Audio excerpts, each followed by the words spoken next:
Coffee is something I drink every day, but I never take it for granted. There's always this moment when I'm holding the cup of coffee where I'm like grateful for it. And then there's just this moment there that feels sacred.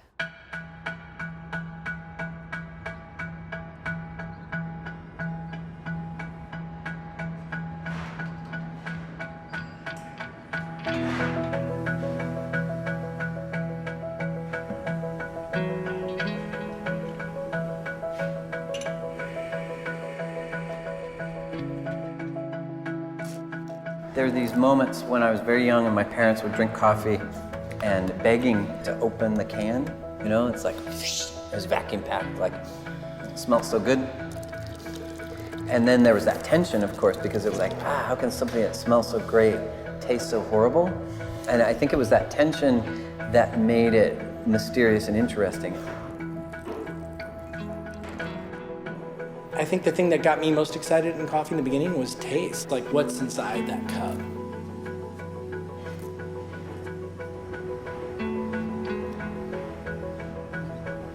Mornings like today, I just did not want to get out of bed. And I think like, oh, but I can go have coffee.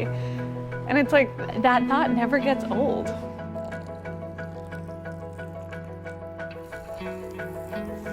This is a story about coffee. And every story about coffee has the same chapters or has the same acts, but the details are totally different.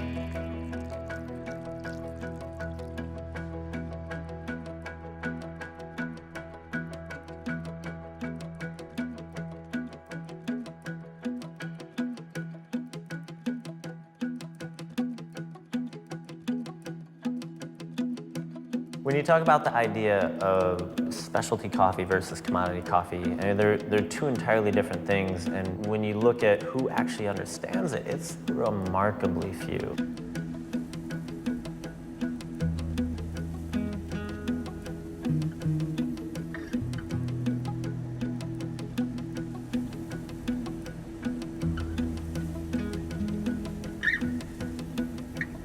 The specialty market is your higher end coffee, so to speak. And the commodities typically sold to your big brands. Most coffee is traded on this blanket price, irrespective of the quality that it carries with it, and almost regardless of where it comes from. Then you have this other world. The quality that is produced in specialty and the fact that every hand that comes into play there dramatically affects what you taste in the cup. I don't think it registers in a lot of people's mind. They don't realize that it's such a wide gap. The commercial coffee market has been stagnant since the 60s. This is coffee? But specialty has been growing at about 10% a year.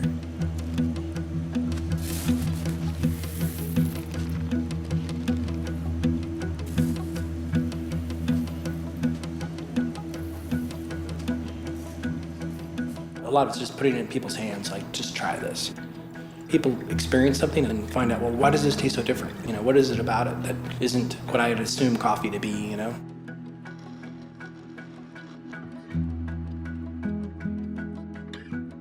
The ideal of specialty coffee is transparency. And that's both flavor and that's also production, you know, and the facts of the coffee, knowing where it comes from.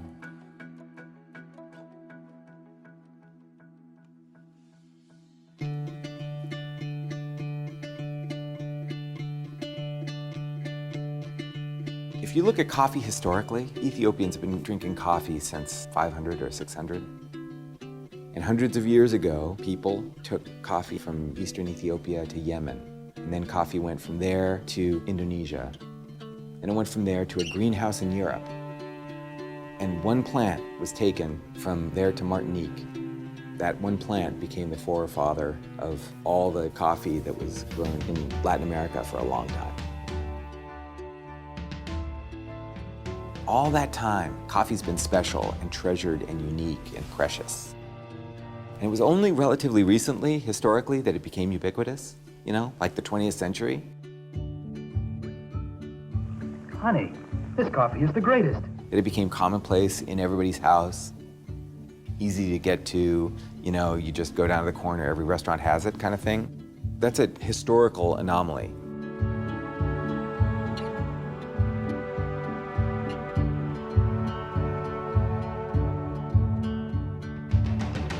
How does something that's so exotic all of a sudden become kind of a mainstay of our culture? Like, we're a coffee drinking culture, and that clearly is embedded, it's there.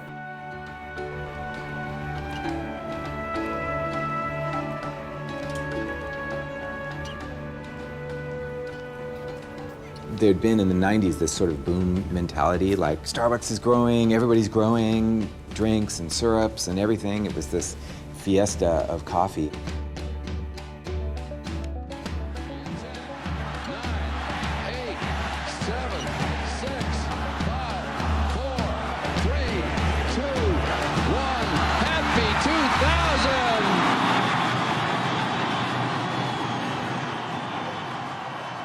In 2000, there was a big problem. The bottom fell out of the coffee market. Scuffles erupted in Colombia on Monday after scores of angry farmers stopped work to demand an increase in government subsidies as compensation for falling coffee prices and meager harvests. Coffee went from being at a normal level of, say, $1.25 a pound for green to 60, 50 cents a pound. And that was way below the cost of production for coffee farmers. Suddenly we were looking at actual famine in the coffee world. Tenemos que trabajar ahora el doble para poder ganar lo que antes ganábamos con más facilidad. Confiamos en Dios en de que esto vaya mejorando.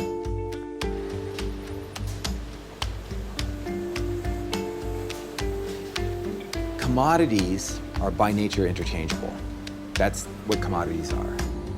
When you commodify something, you say, okay, I'm gonna make it so that I'll never run out of this thing, and I will be able to have a bunch of perfect copies of the same thing. Commodification was important for the food industry. I mean, they invented it at a time where they were trying to stabilize food supplies. But in coffee, that means extinguishing its specialness to have it conform to coffeeness. And that standard is pretty low. Higher quality coffee means higher prices, which sounds like something that you would take for granted, but that's a revolutionary idea, especially in the countries where coffee is grown.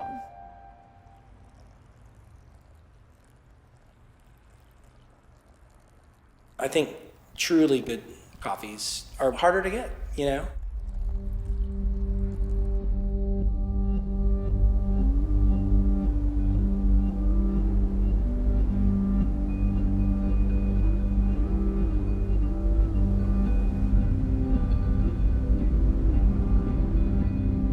Today, we're starting to see cafes presenting coffees, and they're single farm, single origin, and they're not fair trade anymore, only they are now direct trade.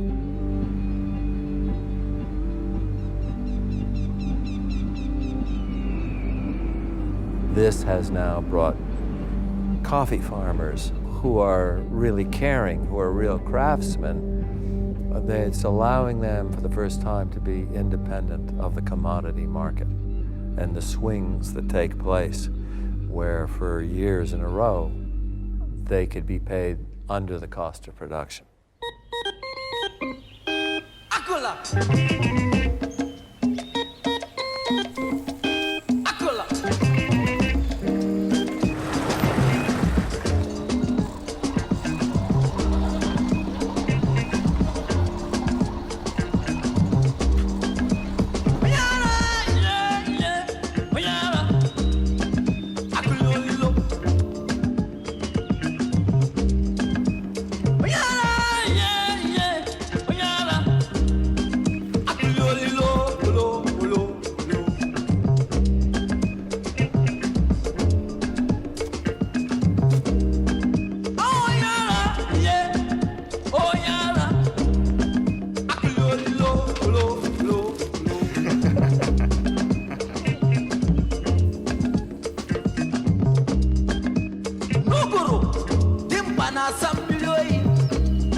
if you go back in time and look at the beginnings of some of the new coffee movements, was that there's got to be something better. There's got to be something more unique, and how do we get closer to it?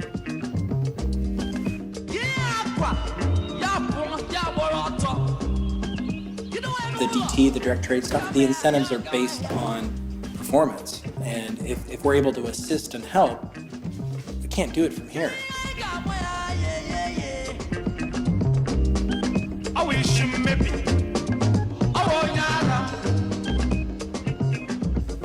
There were certain things that could not have gotten accomplished in terms of knowing certain areas and when they're cultivating, when they're harvesting, why they're processing those particular coffees, and that doesn't happen without the exchange. Since 2005, we've been very involved in this particular area in the southern district of Hubei. We're very committed to continue to buy and source from this area because of the culture and the quality of the coffee, and really the partnership that we've been able to establish.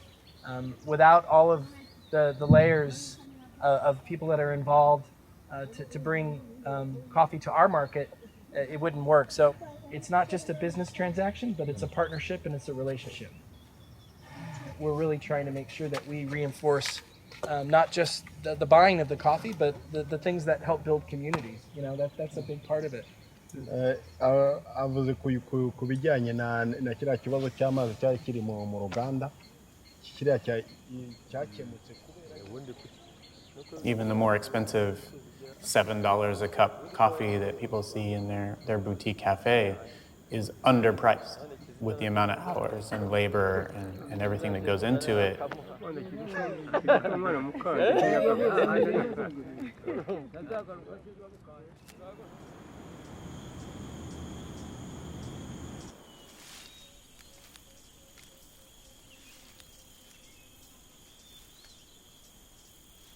They say on average one coffee tree produces about a pound of coffee a year. Most of the coffee grown outside of large farms in Brazil is hand-picked. You start doing the math on how many pounds of coffee are sold just in your corner cafe. So that's somebody that's reaching up and pulling every little cherry down. So we're talking a lot of labor, a lot of labor. And that's just the picking part.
Processing, if you're getting ripe fruit and ripe coffee, that's the landscape.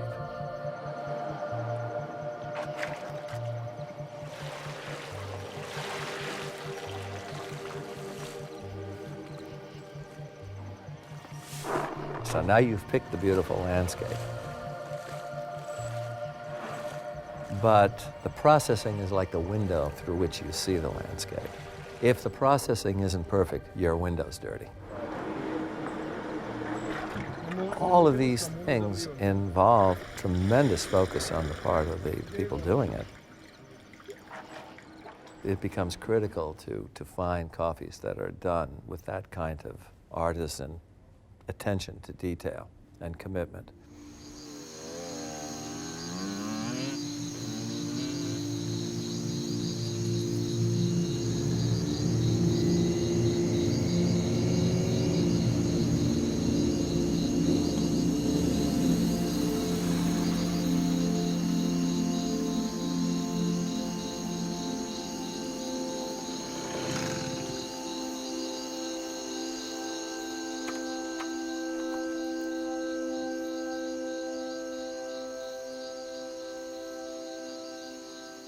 Amateka y'ikawa bavuga ko yazanywe mu Rwanda n'Abadage ku gihe cy'Abadage.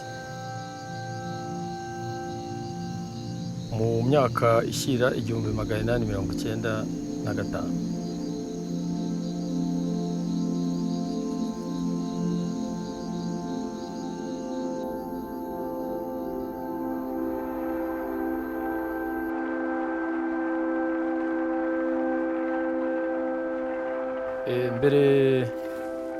Mbere ya genocide, ikawa yahingwaga n'abahinzi igatunganywa n'abahinzi mu rugo.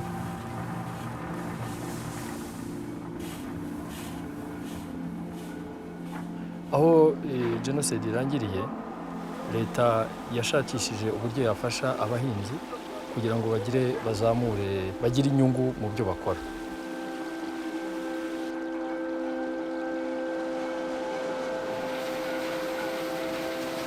Akamaro bifite ni ukugira ngo dukomeze ubwiza bw'ikawa.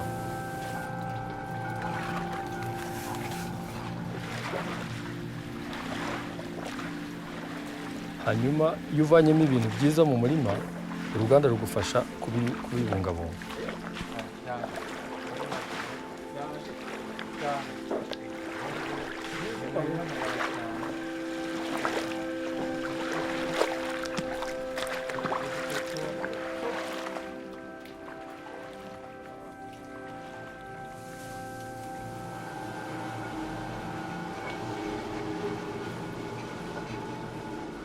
Once we take someone to Origin, everybody's always blown away because they just see the things that nobody else gets to see that make up that cup. I think the sense that it's a living thing, it's something that isn't just like a widget in a box.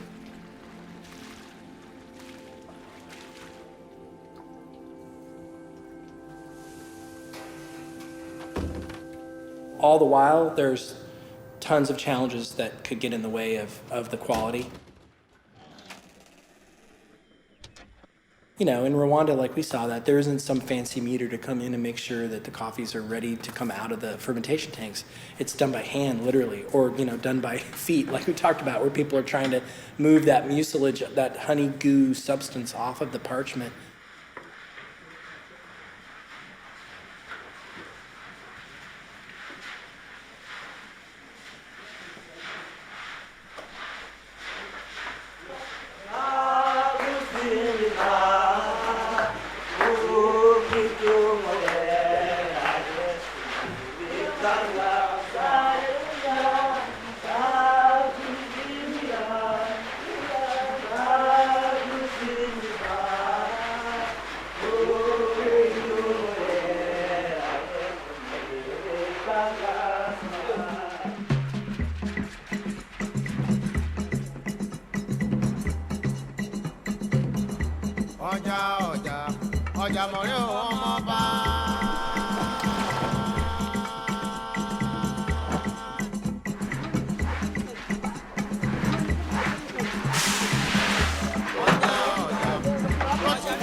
There's still tons of hands that touch that coffee before it gets exported, and we probably would say at least 9 different sets of, processes or people involved like make that happen.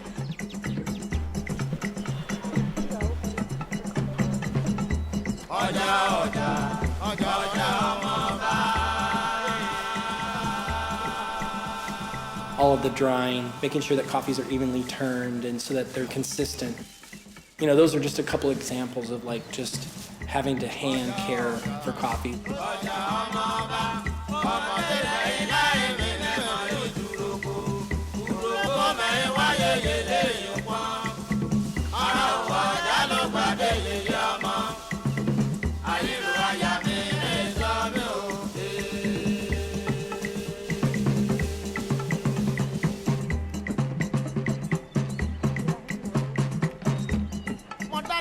Mọ̀dálẹ̀ jọ̀kalẹ̀ àlèké yìí lọ́ni lójú mẹ́ẹ̀bọ̀ onídẹ́lẹ̀ jọ̀kalẹ̀. Mọ̀dálẹ̀ mọ̀dọ́lẹ́nu láyà bí ọbọ̀. Ilé onírun mo jàdíjájí bọ̀ ní kan ọ̀fọ̀ yẹ̀yàn òyìnbó yà. Ọkùn Sẹ̀kínà tún mi hàn ọmọ lọ́lá. Ayáde ní ìdí àdélé mi ò mọ́. Ọjà orí ọmọ bá.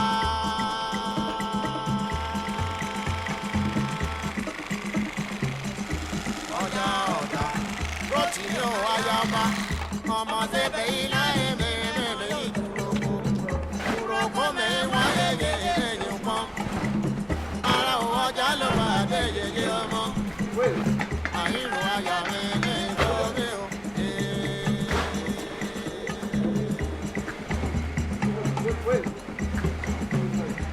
Ọjà ọmọ bá.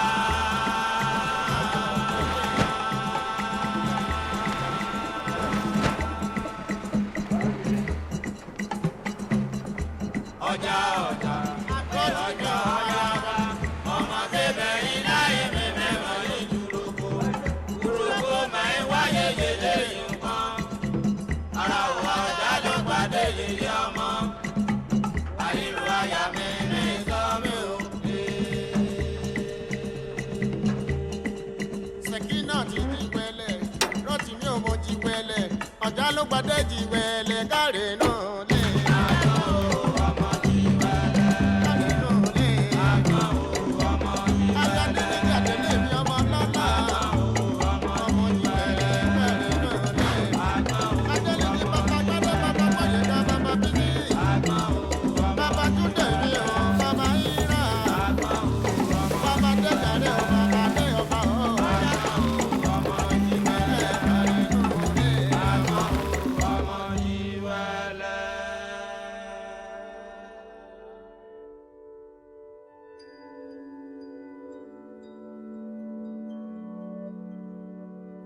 It's cosmic in scale, how coffee can come that far and become, bizarrely, a ordinary thing on everybody's breakfast table. Somehow it ends when it's roasted that people have this kind of like static sense of what it is, that it's not alive anymore, that it's kind of just something that's just ground and put into a brewer and it's brown solution that wakes you up.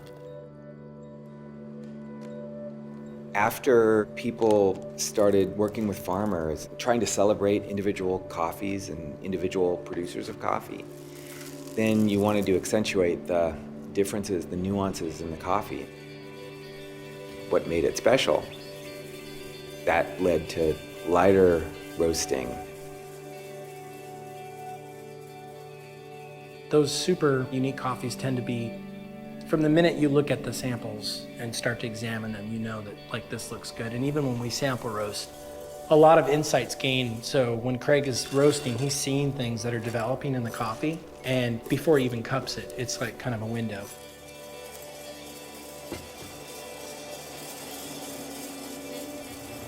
The moment that it's harvested, all the quality is there, and nobody who comes next in the chain is going to add quality to the coffee. Everybody's going to take away a little bit. And I think that the goal should be to take away as little as possible and really try to reveal what is locked into that coffee at the moment of harvest. The message starts to be, For single origin, you want to do a light roast. And the awareness that dark roast covers things. It's like a heavy sauce.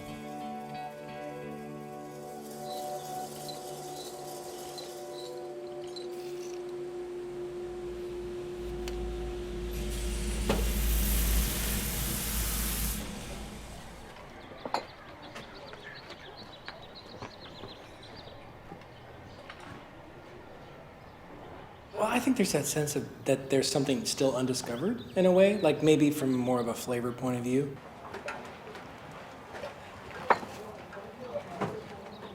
It's kind of tough with odor because you have that wood smoke that's happening outside. That's why you want kind of controlled space, but just Maybe those first kind of moments of having a coffee experience and thinking, if they'd just done something maybe a little bit differently, processing or harvesting or fermentation, that there may be some other layer, something that has yet to be experienced, And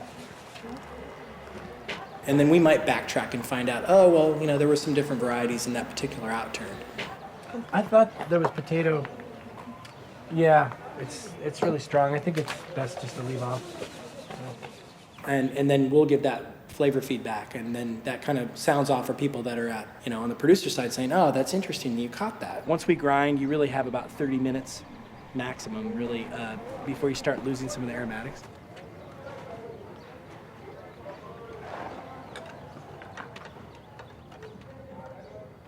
I think, those super kind of unique coffees tend to be, from the minute you look at the samples and start to examine them, you know that like this looks unique or special.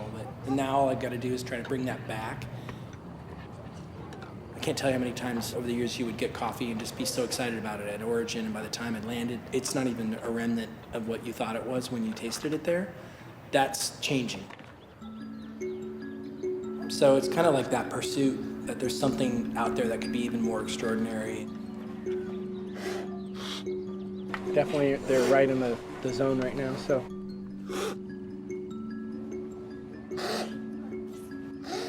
When you cup hundreds and thousands of samples in a year, you start to see where the average is just kind of lacking any depth, and it's coffee. It seems a little bit softer in the mouthfeel than maybe the others, but nice. Yeah, very smooth. I mean, I think you probably could draw the same analogy with good wines that are decent and they're sweet and they're tart, but they don't have any follow through. And I think our best coffees tend to always have that. There's something at the tail end of that flavor spectrum that just all of a sudden kind of is like, wow, that really is there. I totally get bergamot. I totally get, lemon peel.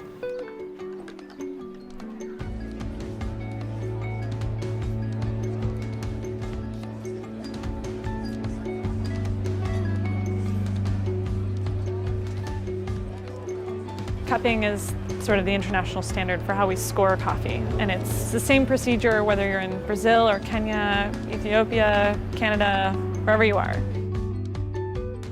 Coffee is like the colors of the rainbow. There are a lot of flavors to them, and they are intrinsic to those particular coffees, to where they were grown, the variety, and all the rest. So suddenly, the world of coffee really expands. It's no longer a cup of joe. It's now an adventure in search of the ultimate cup.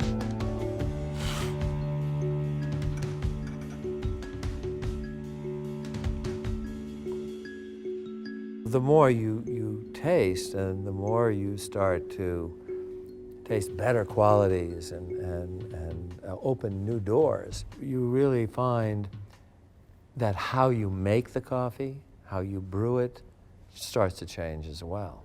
Yeah. What would you like, my man? We got Americano, we got with tall glass with drink.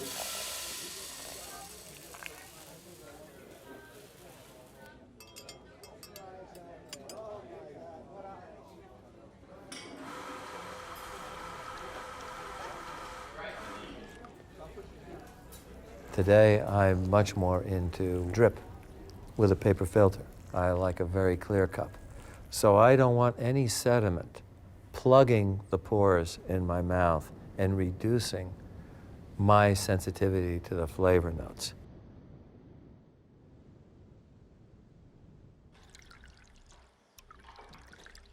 When you have a cup of coffee, you're starting hot, and that's really just the aromatics.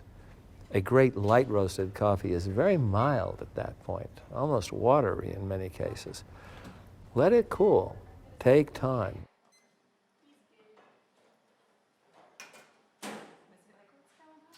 As the coffee starts to cool, your taste buds start to taste more and more. You start to be able to smell the flavors more. And as that temperature goes down from the brewing temperature, which is like 200 plus, down to 185, still piping hot, now down to 135, now you start to really taste a lot more going on in the coffee. If the coffee's been processed really right, and if it's ripe coffee, you start to realize there are these transparent layers. And you pick up on one layer, then you pick up on another, then you pick up on another, and they start to add to each other a little bit symphonically.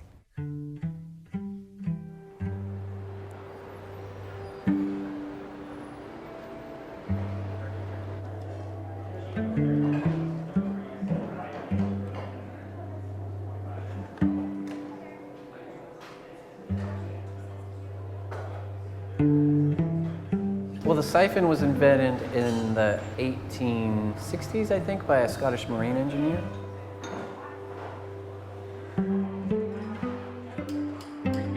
Like a lot of things, it got invented somewhere else, but perfected in Japan.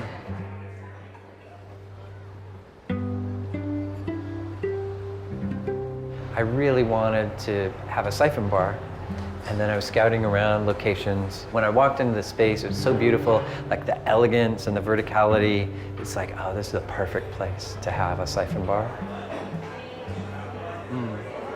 I think that's what it does embody, is this perfect and unlikely combination of the taste. This is a paddle I carved myself.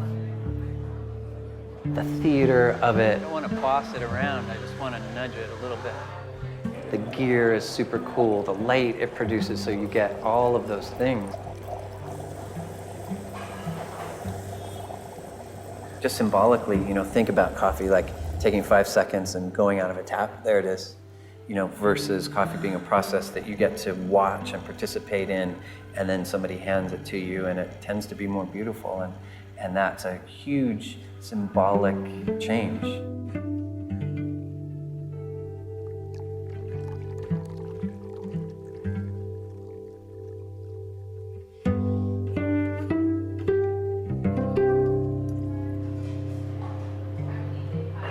The great thing about improving your coffee brewing is that it's not subtle. Once you get something that's really good and vibrant and well made, it's hard to go back.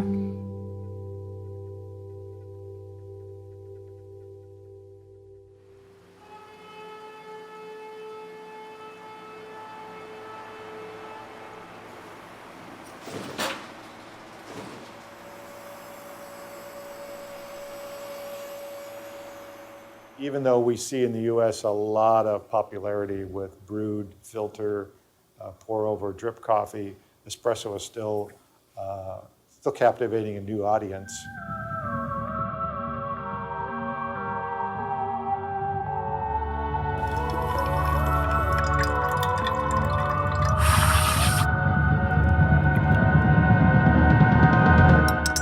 Espresso is not a drink, it's a kind of drug.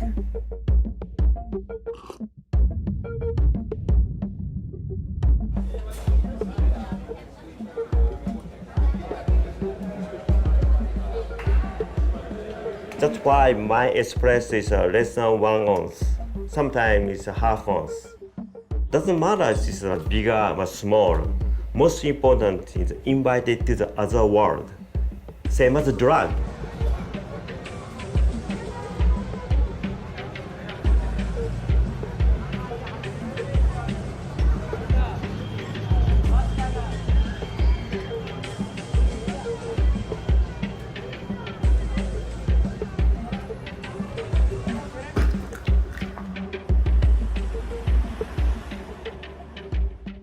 My passion is espresso, and try to find this espresso still unknown, lots of secret, and the same as universe.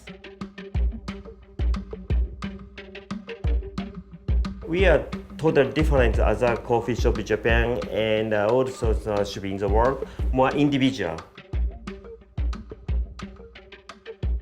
Katsu's like amazingly committed. I've never seen anyone. His aesthetic in his shop is New York, right? You're trying to evoke the New York coffee experience.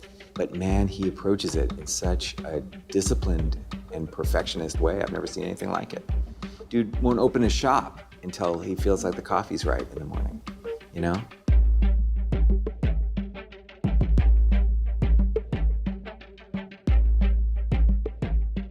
And that's really appealing.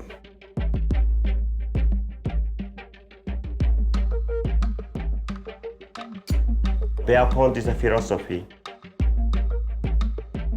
Don't too much think of other people's opinion. Don't think other people's movement.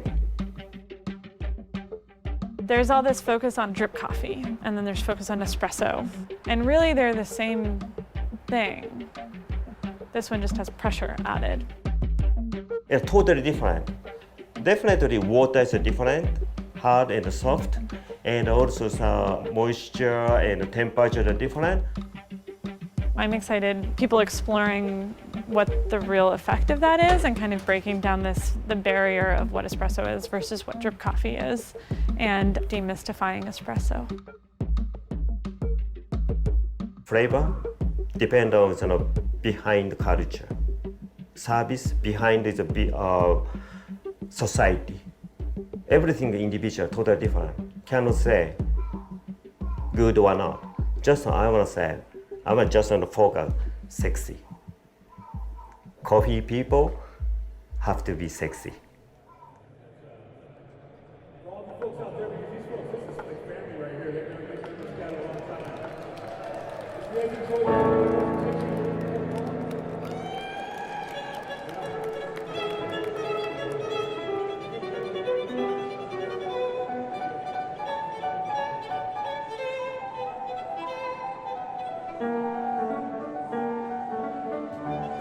Barista competitions are the face that specialty coffee has to offer as to the high end of what we're doing in sort of a unified front.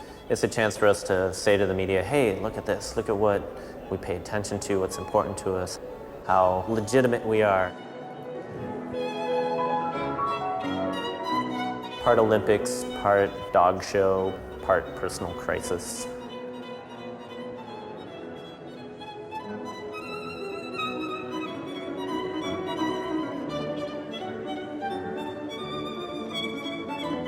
Now this is espresso and carbonated strawberries, which I've supercharged with CO2 in a whipper. Now as they sit in the espresso, these strawberries release tiny CO2 bubbles. Imagine soda going flat, filling the espresso with strawberry aromatics. Barista competitions are a sport. You go out, you have a good day, you win. You go out, you have a bad day, you lose. When you compete, you're going up against people that this is their focus in life. Our champion's already ready to give it another try for 2013, so I'm not going to waste any time.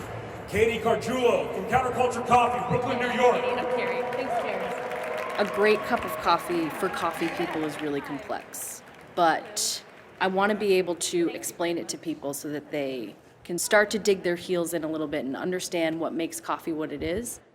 I want to just make tasty things for people, and I want them to be happy, and I want them to enjoy it, but I want to be able to communicate a little bit on a deeper level sort of what makes the coffee that I'm making so different and so much more special than any other coffee that they drink. Coffee gets made 3 times.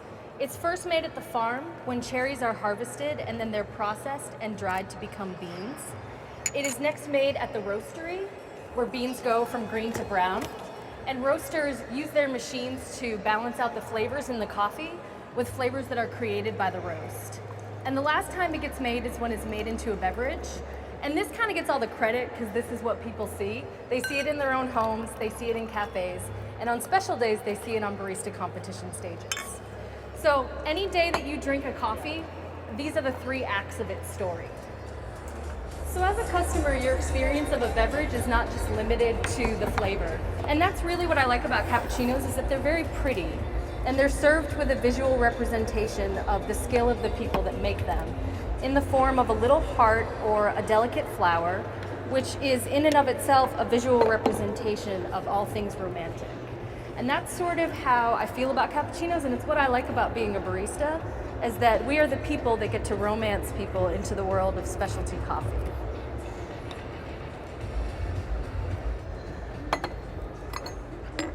There you are.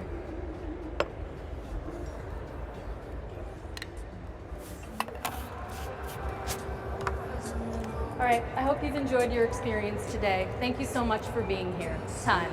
Time! Come on back, champ. Ladies and gentlemen, Katie Gargiulo, Counterculture Coffee, Brooklyn, New York. Sound guy, we're ready?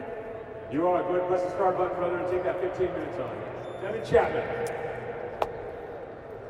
Of all the people who make up the chain of the industry, who do you value the most?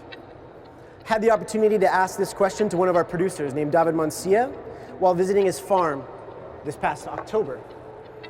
His answer not only surprised me, but has brought fresh inspiration to the way that we run our retail program at Cova. This is what he said. He said the consumer, the ones that you sell my coffee to, because they're the ones who put food on my table, they are the ones who provide for my family the namesake of my farm.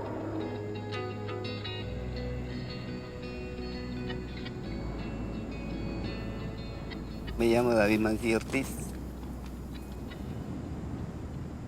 Yo cosecho café hace 14 años. Tengo 10 hijos con la esposa. Todos trabajamos unidos, juntos.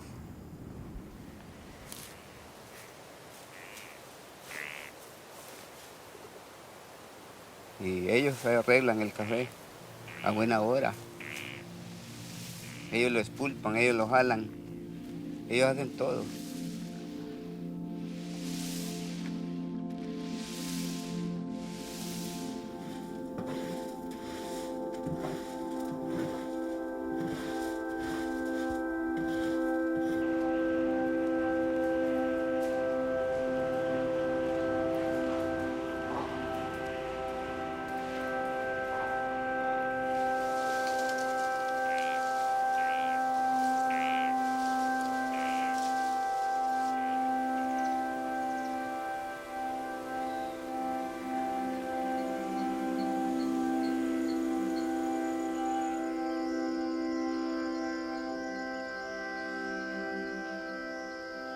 Comencé el año 81.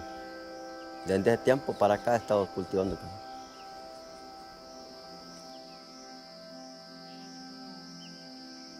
Tengo muchos planes de, por ejemplo, a mejorar mi vivienda, a mejorar el estudio a mis hijos y muchas cosas que tenemos que mencionar, ¿va?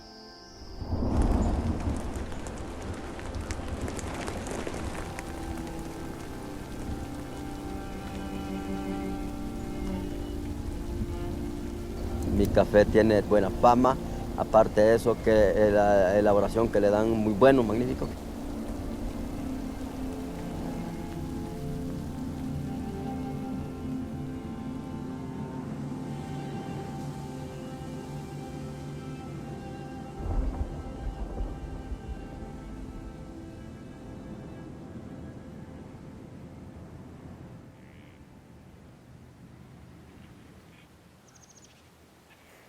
Anteriormente nosotros no sabíamos, sembrábamos café, lo cortábamos, lo preparábamos, pero no sabíamos qué tipo de producto teníamos.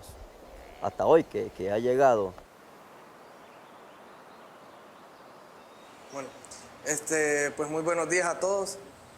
Pues hoy los reunimos aquí para hacer una presentación con sus compradores, algunos de ustedes, con Kevin, que es el barista. Él va a estar preparando los cafés que ustedes producen. So we'd like to make espresso for you all to try as just the coffee, but also with steamed milk for a cappuccino. In the cafes, this is the majority of the way that people are drinking the coffee.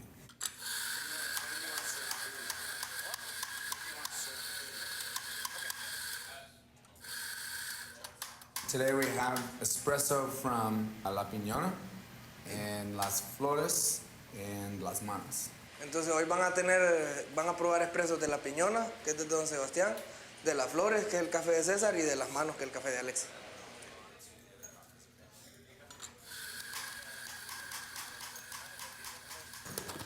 Next is espresso from Las Manos. Ahora vamos a seguir con el expreso de Las Manos, de la finca de Alex.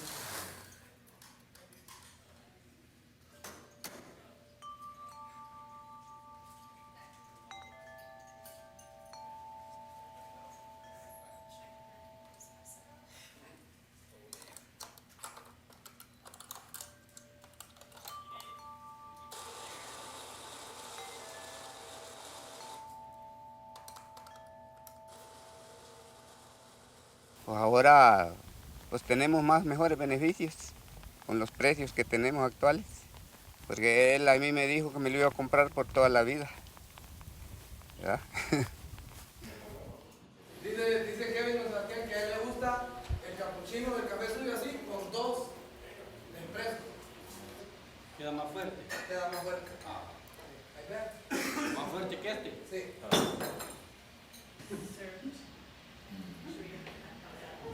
Yeah, that's good. Sabemos que sale bueno. You want to taste it with 2 shots?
Talk about that whole elevation of quality. We are very confident that the best coffees in the world are processed as a fully washed coffee. You know, areas where there is a lack of water, it's a very difficult thing to kind of, obviously you need to make a living, you need to be able to produce coffee, but you know, we are looking for that one source that helps kind of drive it all the way through to the finished product, which is water.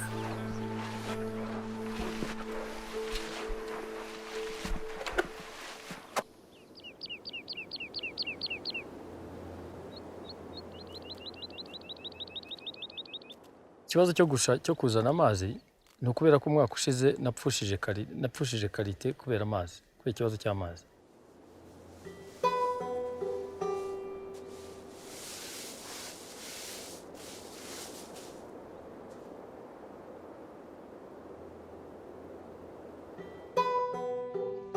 Igitekerezo nza kukigeza kuri RTC,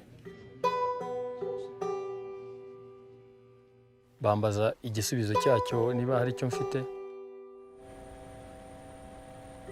babwira ko hari isoko ihari, bambwira ko bagiye kuvugana na Stamp Town icyo bankorera.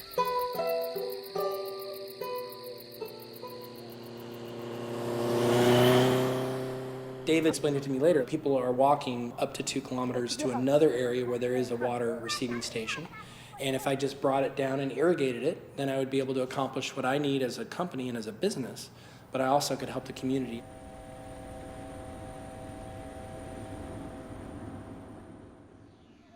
n'abaturage bagifite niba mbonye umuti nabo bagombye kugira icyo babona.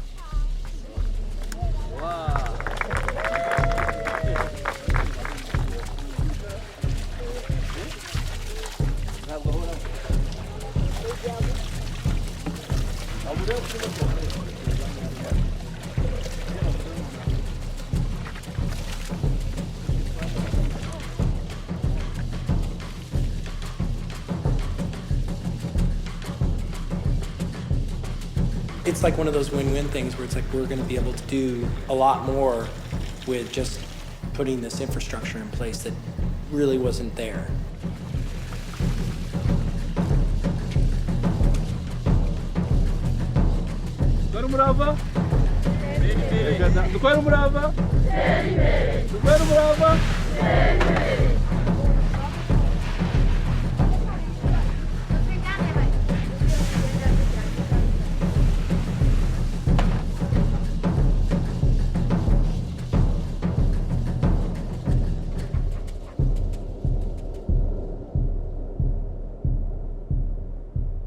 If we could actually get even better coffee and pay a better price, then what would then be the next cycle that comes out of that?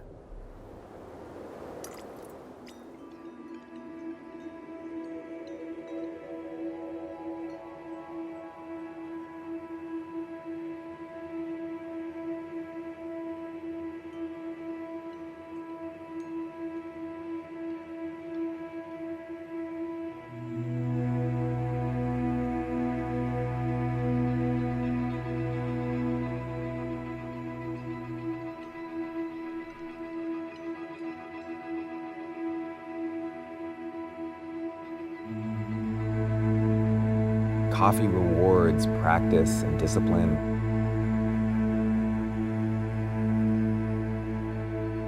And it makes people, value it more in a non-economic way.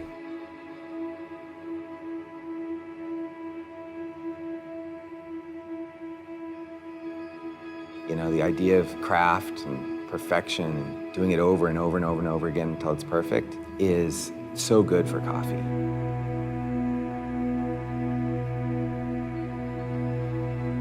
I think it's natural to turn to the Japanese kisaten or the coffee master in our search for coffee.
You go in to sit down and order, usually say like blendo and demi-tasse.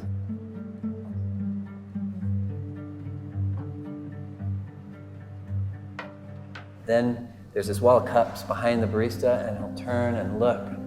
It's like, which cup? There are all these mismatched cups, right? Which cup is the right cup for this person?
There's some sort of magic how they take coffees that may be a little more modest, some of them, but they transform them more. Through effort and dedication, the transformational moment is rendered more explicit in a Tokyo coffee bar, a great one.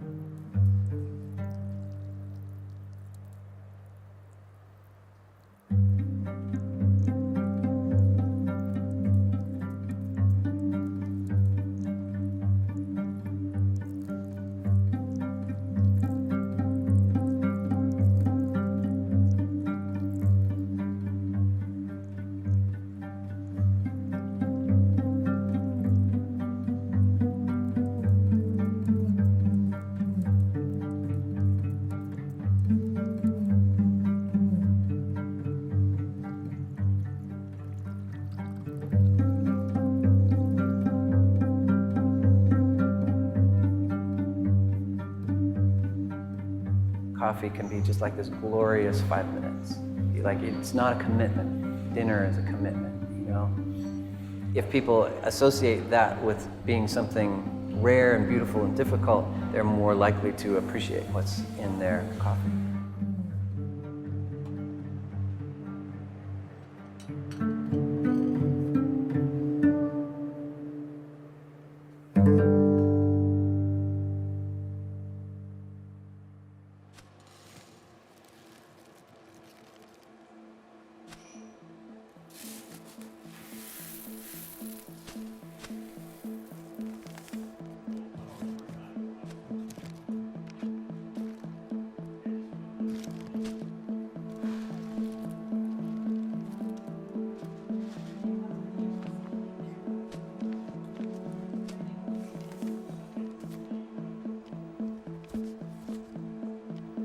I do think people feel connected to a story that might not be about taste or flavor, but I think that's always been the kind of the pinnacle.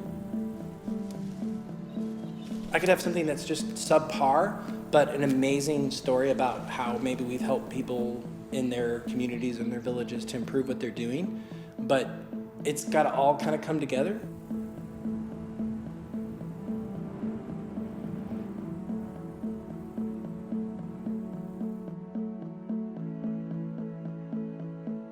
When you buy anything, you're making a statement. So if you want people to keep making great coffee, if you want people to just physically plant coffee and not sustenance food, you have to be willing to put your money into that.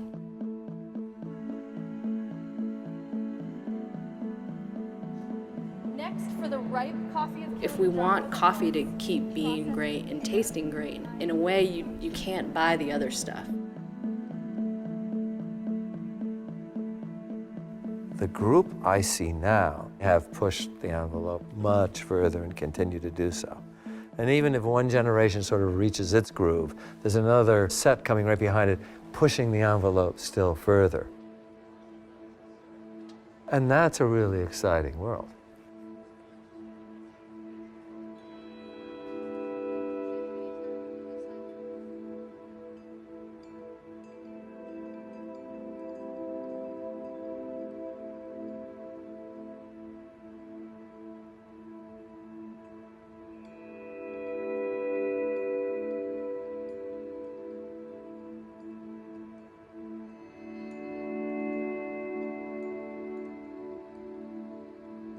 I think the misconception about coffee as a ubiquitous, commodified thing that just sits in your cupboard like sugar or flour, that's widely available and inexpensive.